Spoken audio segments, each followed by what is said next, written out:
Bah, Michel, qu'est-ce qui arrive? Je viens de voir Mireille là, sortir de ton bureau. Elle avait l'air de pleurer, il y a un truc qui va pas? Bah écoute, je sais pas. Je l'avais convoquée parce qu'hier elle s'est engueulée avec une fille d'équipe là, et bon bah je lui ai dit quand même que bah, ça suffisait quoi, quand même, et qu'il fallait que maintenant qu'elle prenne le temps de se dire au moins le bonjour le matin, quoi, parce qu'elle se disent pas le bonjour le matin, et je comprends pas. C'est d'abord énervé, puis bah là, écoute, après, elle est partie en pleurant. Voilà. De toute façon, chaque fois c'est comme ça que ça finit. Alors, quelles sont les réactions de nos collaborateurs qui nous font peur? Les réactions d'agressivité, les réactions d'énervement, ou au contraire les personnes qui finissent en larmes. Je te propose de te raconter donc l'histoire de Michel qui a raté son recadrage, et ensemble on va essayer de comprendre ce qui s'est passé. Dans cette courte vidéo, je vais t'expliquer pourquoi Michel et tant d'autres managers ont peur à l'annonce d'un entretien de recadrage. Je vais t'expliquer aussi pourquoi finalement ce qu'ils redoutent le plus finit toujours par arriver. Enfin, je vais te donner donc les 3 erreurs à éviter et surtout donner 3 clés concrètes pour mener des recadrages de manière respectueuse et dans le cadre. Bonjour, je suis Arnaud Lelouette, l'entraîneur et le coach des managers qui se bougent pour être performants, heureux et prendre du plaisir dans leur job. Alors clique tout de suite sur le logo en bas à droite pour t'abonner à ma chaîne YouTube, et si tu veux recevoir ton super cadeau gratuit, il te suffit de cliquer sur le lien pour t'abonner à la newsletter un peu plus bas. Voilà, donc quand je rencontre Michel, celui-ci me fait part de son angoisse, de ses craintes à l'approche d'un entretien de recadrage avec une de ses collaboratrices, et en particulier un comportement irrespectueux entre 2 collaboratrices. Et quand je lui demande comment il se sent avant l'entretien, il décrit qu'il est dans sa bulle, fermé, qu'il joue frénétiquement avec son stylo. Et quand je lui demande d'évoquer quelles sont à ce moment-là ses pensées, et bien forcément, il imagine tout de suite, il pense à la collaboratrice qui pourrait s'énerver, qui pourrait pleurer, et ça l'angoisse. Et du coup, ce qu'il fait, c'est que il se prépare en essayant d'imaginer toutes les hypothèses, toutes les objections que pourrait lui faire la collaboratrice, et devant chaque objection, il fait une réponse. En fait, ce qu'il est en train de faire, c'est qu'il est en train de surpréparer. Et le risque de surpréparer, ça va être justement de vouloir tout dire.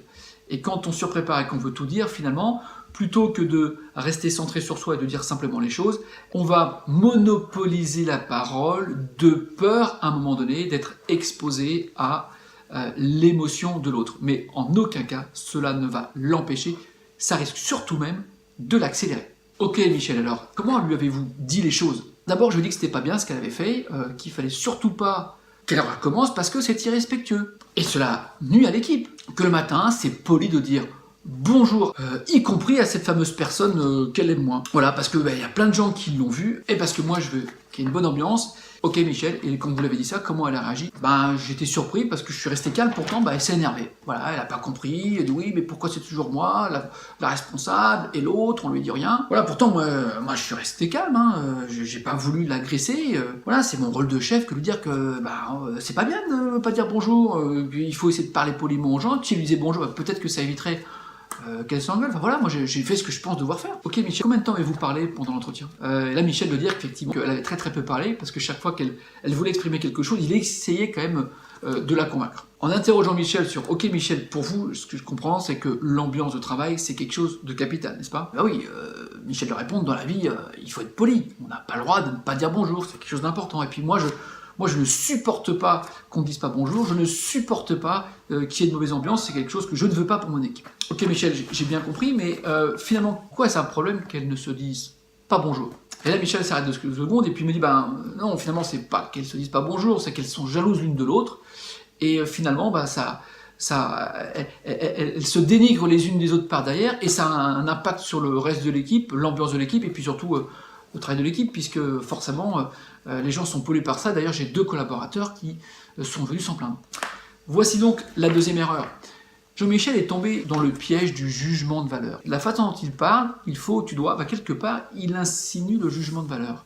Et chaque fois qu'une personne va se sentir jugée par des petits coups d'épingle, tu dois sur ses valeurs, qu'est-ce qu'elle fait? On donne un uppercut dans le système de valeur de l'autre, ce qui crée une réaction émotionnelle qui va être donc soit l'énervement, soit la tristesse, soit parfois l'abattement. Ok Michel, quels sont les faits concrets que vous avez à reprocher? En effet, les faits concrets sont non seulement il y a eu du dénigrement pendant toute la matinée et ça a été remonté par des collaborateurs, mais en plus il y a eu une altercation vive à haute voix juste après le briefing, à une heure très très précise, et ça a été reporté par un autre manager témoin de la scène, et voilà. Et là, la troisième erreur dans laquelle est tombé Michel, c'est de ne pas s'arrêter sur des faits concrets vérifiés, et des faits concrets vérifiés qui soulignent un écart de comportement par rapport à quelque chose qui est de l'ordre du règlement intérieur. Bon, ok Michel, alors si vous devez le refaire maintenant, comment lui diriez-vous les choses? Je crois déjà que je commencerai par dire que voilà, c'est quand même une bonne collaboratrice qui est professionnelle et sérieuse, que hier matin, à l'issue du briefing, il y a une altercation qui a été remontée par un manager et qui s'est suivie pendant une heure de dénigrement dans le dos l'une de l'autre. Ça a eu un impact sur l'équipe parce qu'il y a 2 personnes de l'équipe, leurs collègues, se sont plaints et ont remonté l'information, et que ça c'est pas acceptable parce que ça nuit à l'efficacité du travail, ça nuit à la performance de l'équipe, et du coup par ricochet ça nuit à l'ambiance, et ça, moi en tant que manager, c'est pas quelque chose que je peux accepter. Voilà, alors en synthèse, première erreur, ne pas tomber dans le jugement de valeur. Deuxième erreur possible, surtout bien vérifier les faits et adosser ces faits à un règlement ou à un process ou à une norme pour éviter justement de juger les gens, mais bien de parler de l'écart de comportement par rapport à une règle. Enfin, troisième erreur et donc solution, c'est que dans sa préparation, rester centré sur soi, ne pas penser à l'émotion que ça va créer, mais plutôt se concentrer sur ce que l'on doit dire. Et dans la préparation, se préparer à accepter que la personne, effectivement, sera peut-être démotivée, risque peut-être de s'agacer ou d'être touchée émotionnellement par de la tristesse.